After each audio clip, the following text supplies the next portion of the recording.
Hey guys, it's Susie. Welcome back to the channel. If you're new here, hi, hello. I hope you're all having a lovely, wonderful morning, day, afternoon, evening, night, whenever you're watching this. If you're watching this, thank you so much for being here. We are going to get into chapter 2 of Be Your Own Bestie by Misha Brown. Reflecting on how you got here to this exact moment can help you get to where you want to go.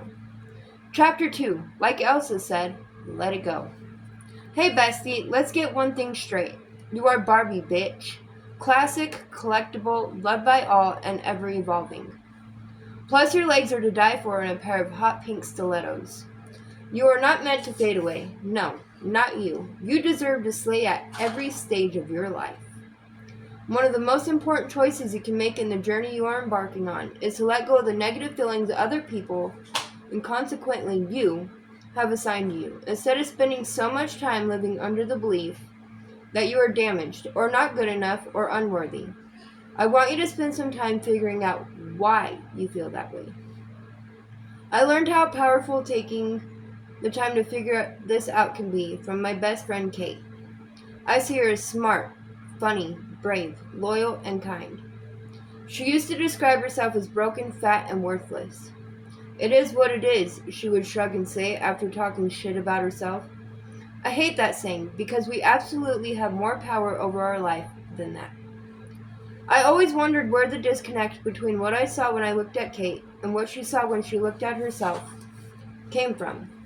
From our countless heart-to-hearts about how she wanted to be a school counselor, to help kids grow into their potential, to how she thought she was going to be an amazing wife one day. I knew Kate understood she was a good and deserving person, but something was stopping her from breaking the chains of self-loathing that kept her shackled to the earth instead of soaring to her potential. It wasn't until I met her family several years into our friendship that it all finally made sense.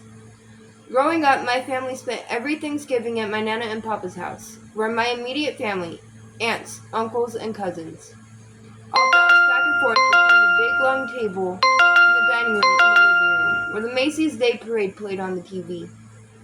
My memories of these holidays include delicious home-cooked food, playing with the other kids in my family, cozying up to watch A Christmas Story, and sneaking off into the back room where I would take sips of the table wine.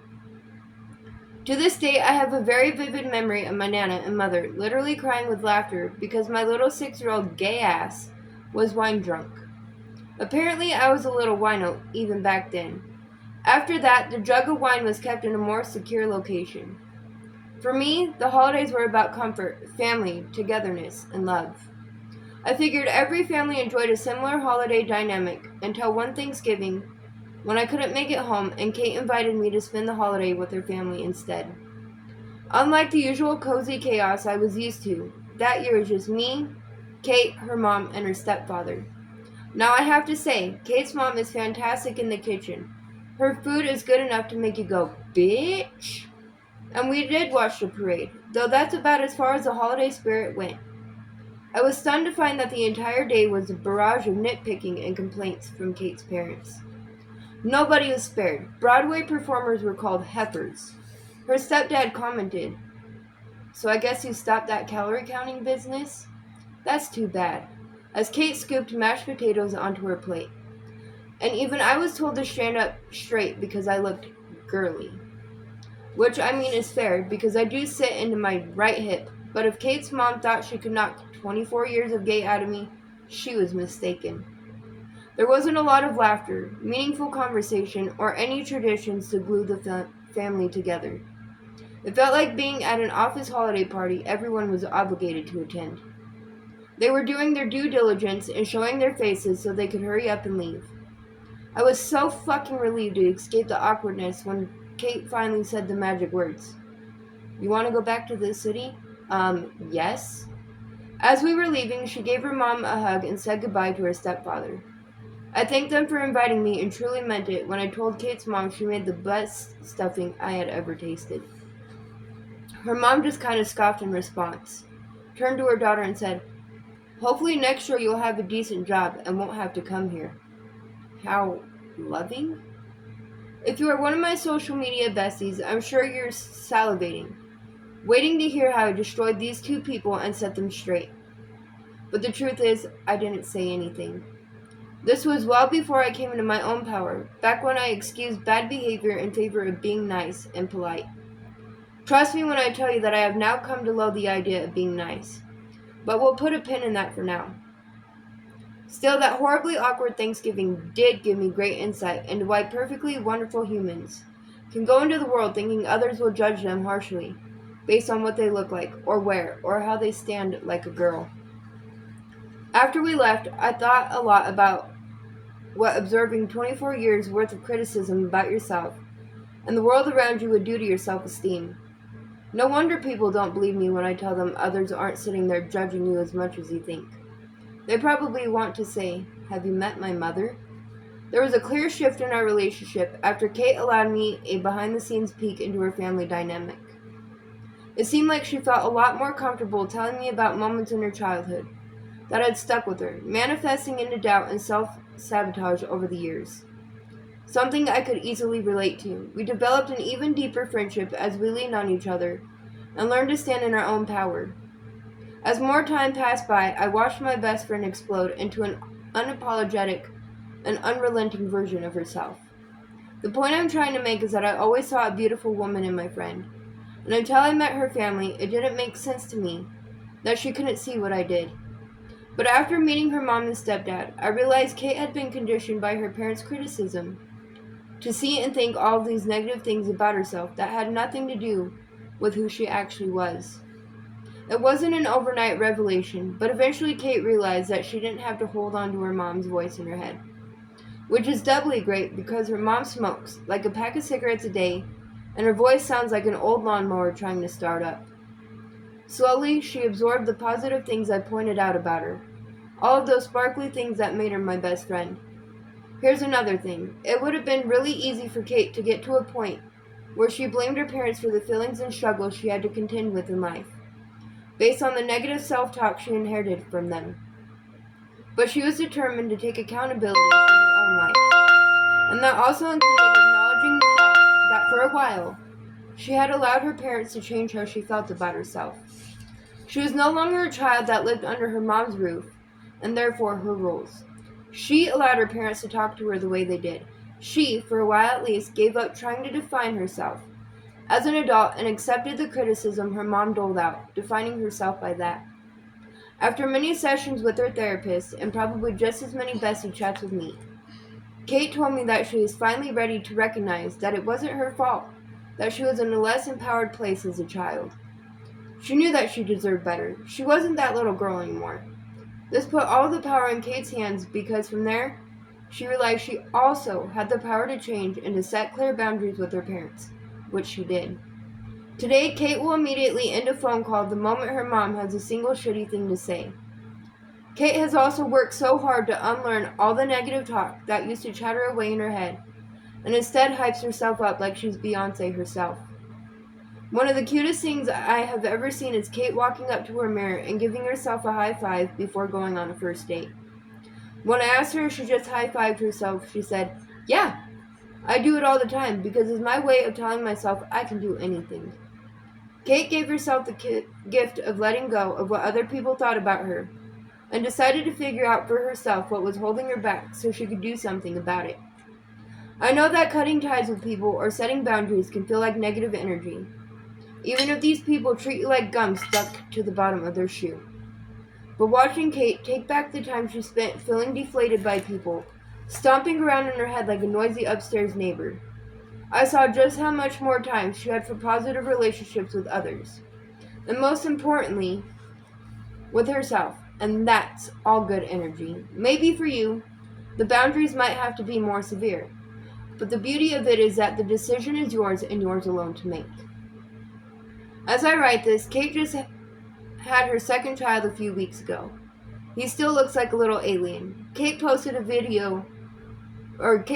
photo of her son on social media to let her friends and family know that they were both happy and healthy. The first comment I saw in the post was from her mom. It read, "Oh, don't post this picture. The dark circles under your eyes are awful. Charming, right?" Well, I'm not the man I was at 24, and definitely not nearly as concerned about being nice. So I replied to her comment with, You, or you could just congratulate your daughter for giving birth to your grandchild. This heifer replied to my comment. Remember, this is all public under her daughter's photo with, well, she looks like a crack whore. Well, Bessie, here's the Misha you know, I replied. Well, in your profile picture, it looks like you never learned about sunscreen because you look like a vandalized sweet potato. So, Bestie, much like my real life bestie Kate, I want you to identify what you need to let go in your life. And then set that bitch free. Whether it's a person, job, situation, or anything else. Free yourself from the weight it adds to your life. The time has come to break that nasty habit of caring too much about the people and things that hurt or deplete you. I think we are all consumed with holding on to ideas of what we think the people in our lives could or should be, rather than seeing and accepting what they truly offer. Like Kate, who was holding on to the idea of what a mother is supposed to be, and allowed that idea to open her up to constant emotional turmoil. I want to be clear, Kate loves her mom, and they are still very much in each other's lives. But love does not have to be edgeless. Sometimes you have to sharpen your blade and trim the fat. The boundaries that she has created in her relationship with her mom have given Kate the ability to accept the good and create hard lines around the negative behaviors that hurt her. Now it's your turn. Here's your action for this week. I want you to grab your journal, open your notes app on your phone, or hell, whip out some lipstick and a napkin. I don't care what you use, just write this down. Who or what have I allowed to make me feel bad about myself? And I want you to really think about it and be honest. It's not about blame here, it's about getting some clarity. And then once you see it spelled out for you, I want you to ask, why did I let this sink in? What good has it caused? And most importantly, do I still want this person or thing to have a seat at my table? Now you can take a breath. Think about all the time and energy and confidence you can get back if you stop shrinking yourself because you filled someone else's mold of you. Envision what it would look like if you reinvested that energy into things that bring you joy, things that nurture you. Your creativity and your peace are what I want you to think about. Now write down what would bring you that too. That's your new vision. Next, I want you to firmly, yet lovingly, set one boundary based on this vision. Say no to one thing that doesn't fit into your new vision, and say yes to one thing that feels like freedom. It doesn't have to be an inconceivable, life-altering thing. Just something that makes you feel good about yourself. This is you giving yourself permission to take back your magic. I'm going to be real with you. Setting boundaries seems like a cute concept on glittery Instagram posts. But the reality is that oftentimes the people you need to be setting boundaries with are the ones sitting at your kitchen table, calling you their best friend, and even sharing your bed. Coloring outside of the lines someone else has drawn for you isn't just walking away from toxic strangers. It often means lovingly stepping back from the expectations put on you by people you deeply care about. These people mean well, most likely, but they probably don't really see you. And this can be hard. It can feel like betrayal. But I really want you to hear me when I say this. Honoring who you actually are is not a betrayal. And if someone truly loves you, they'll learn to love the version of you that makes you feel more complete. I won't lie to you. This takes practice. Telling people they negatively impact you, saying no to things you said yes to, or put up with before, and hell, even unfriending your 8th grade bully can be uncomfortable. It will probably feel super awkward. But I promise that feeling will pass. I want you to constantly remind yourself that you can put yourself first and still be a good person. So go be like Elsa and let it go. And then go take a nap. You deserve it. I hope you all enjoyed Chapter 2 of Be Your Own Bestie. I know I did. I'm going to work on this exercise, or at least half of it tonight, and hopefully give you guys the part that I work on tomorrow for a video, or maybe even later tonight, so we can get into Chapter 3. With that being said, I hope you all enjoyed this video. If you made it this far, please leave me a heart emoji down in the comment section down below, or any other emoji. That being said, I hope you all have a lovely, wonderful rest of your morning, day, afternoon, night, whenever you watch this. And again, if you watch this, thank you so much for being here. I will see you guys again soon with another video. Bye, guys.